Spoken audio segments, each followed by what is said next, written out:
warahmatullahi wabarakatuh. Perkenalkan, nama saya Nur Alfianto. Saya dari Prodi Pendidikan Vokasi Teknik Mesin Universitas Sarjana Wiyata Taman Siswa Yogyakarta. Di sini saya akan menjelaskan tentang cara pemeriksaan komponen-komponen sistem starter tipe konvensional. Sistem starter merupakan suatu sistem yang terdapat pada suatu kendaraan yang digunakan untuk memutar mesin sampai mesin kendaraan tersebut dapat hidup. Sistem starter digerakkan menggunakan arus listrik, kemudian arus listrik tersebut diubah menjadi energi mekanik berupa gerakan putar. Gerakan putar yang dihasilkan oleh motor starter itu yang dapat memutar mesin sampai mesin kendaraan dapat hidup. Sistem starter memiliki komponen utama. Yang pertama adalah baterai. Baterai berfungsi sebagai pensuplai arus listrik untuk motor starter. Komponen kedua adalah kunci kontak. Kunci kontak berfungsi sebagai pemutus dan penyambung arus listrik menuju motor starter. Komponen ketiga adalah kabel. Kabel berfungsi sebagai penghubung antara komponen-komponen pada sistem starter. Komponen keempat adalah motor starter. Motor starter merupakan bagian utama dari sistem starter. Motor starter berfungsi untuk memutar flywheel untuk pertama kali sampai mesin kendaraan dapat hidup. Motor starter memiliki 3 tipe. Tipe yang pertama adalah tipe reduksi, yang kedua adalah tipe planetari, dan yang ketiga adalah tipe konvensional. Baik, langkah selanjutnya adalah langkah pembongkaran pada motor starter tipe konvensional. Alat yang digunakan untuk melakukan pemeriksaan ini ialah yang pertama adalah 2 buah kunci T yang berukuran 8 dan 10. Yang kedua adalah multitester. Kemudian yang ketiga adalah jangka sorong. Dan yang keempat adalah motor starter itu sendiri. Baik, untuk tahap selanjutnya adalah tahap pembongkaran pada motor starter tipe konvensional. Cara yang dilakukan dengan melepas baut-baut cover dengan menggunakan kunci T 10 dan 8.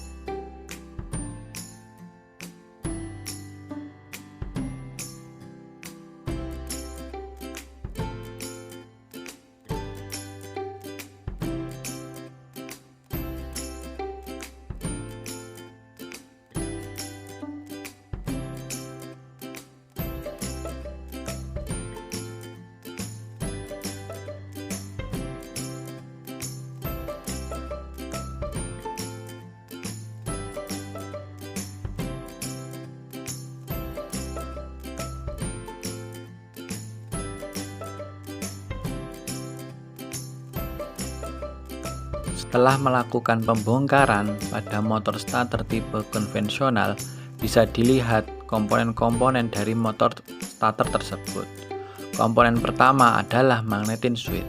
Magnetin switch terdiri dari 3 terminal, yaitu terminal 50, 30, dan terminal C. Sedangkan magnetin switch sendiri berfungsi untuk menghubungkan dan melepas pinion gear ke roda penerus atau flywheel.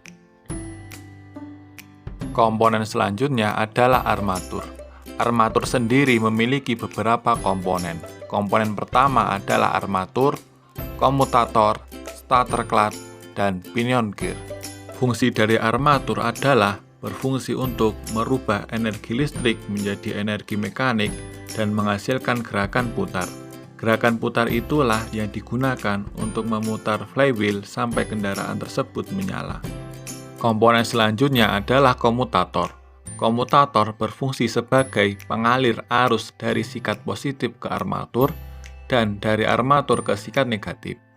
Komponen selanjutnya adalah starter clutch yang berfungsi untuk meneruskan putaran armatur ke ring gear dan dapat mencegah perpindahan putaran mesin ke armatur. Sedangkan pinion gear berfungsi sebagai pemindah tenaga putar dari armatur ke flywheel. Komponen selanjutnya adalah drive lever yang berfungsi sebagai pendorong pinion gear ke flywheel dan melepas perkaitan pinion gear saat mesin sudah menyala. Komponen selanjutnya adalah jok. Yok sendiri terdiri dari beberapa komponen. Komponen pertama adalah polecor, kemudian violet coil, dan brush atau sikat.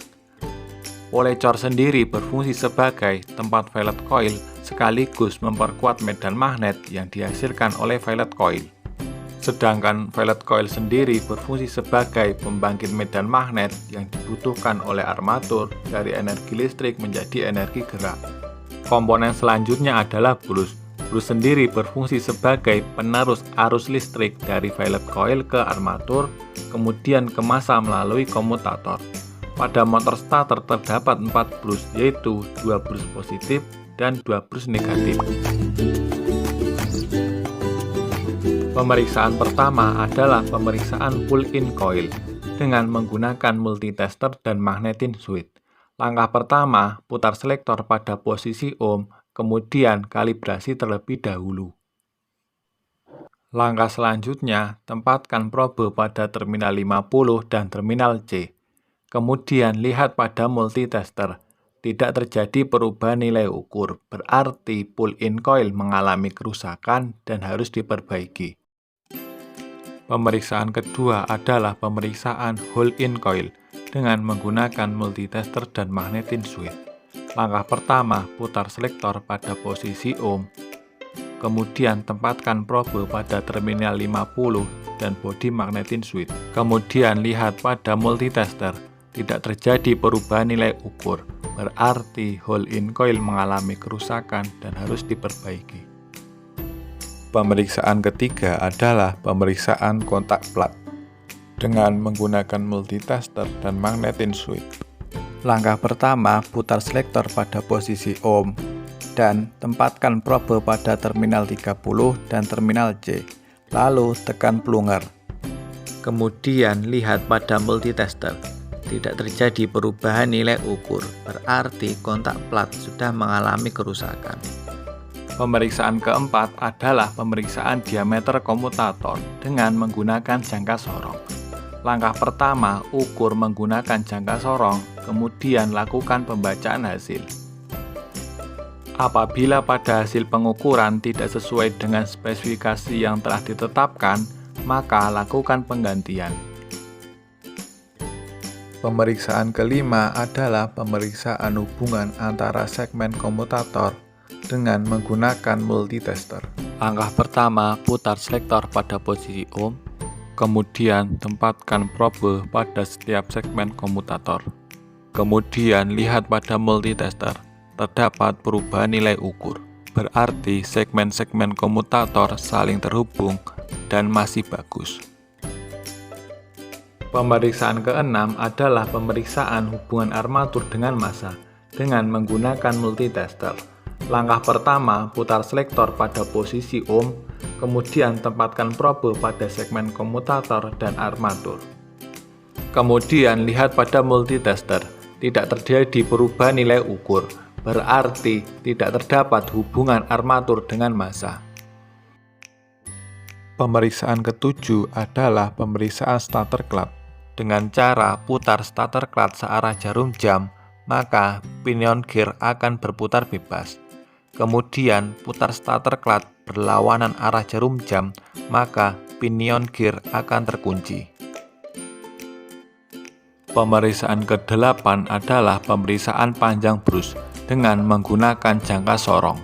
Langkah pertama, ukur panjang brush menggunakan jangka sorong, kemudian lakukan pembacaan hasil. Bandingkan hasil pengukuran dengan spesifikasi dari kendaraan. Apabila panjang brush kurang dari 8 mm, maka ganti dengan yang baru. Pemeriksaan ke-9 adalah pemeriksaan violet coil dengan menggunakan multitester. Langkah pertama, putar selektor pada posisi ohm, kemudian tempatkan probe pada brush yang saling berseberangan. Kemudian lihat pada multitester, terjadi perubahan nilai ukur, berarti violet coil masih bagus dan masih terhubung. Pemeriksaan ke-10 adalah pemeriksaan kumparan medan terhadap hubungan singkat dengan massa dengan menggunakan multitester. Langkah pertama, putar selektor pada posisi ohm, Kemudian tempatkan probe pada salah satu brush dan body zoom. Bisa dilihat pada multitester, tidak terjadi perubahan nilai ukur. Berarti tidak terdapat hubungan kumparan medan dengan massa. Nah, itulah tadi cara pemeriksaan komponen-komponen pada motor starter. Kemudian tahap selanjutnya perakitan kembali komponen-komponen motor starter ini.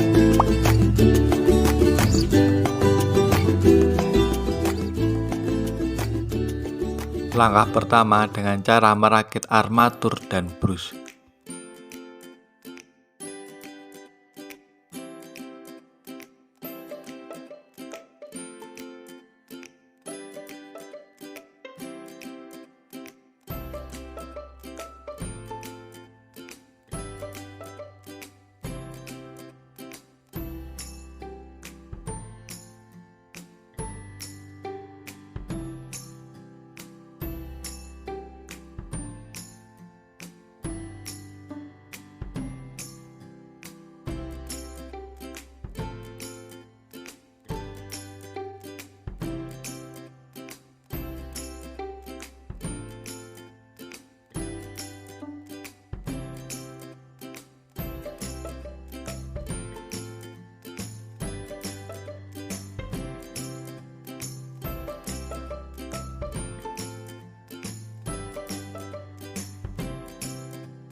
Baik, itulah tadi praktek pembongkaran pada motor starter tipe konvensional yang dapat saya lakukan.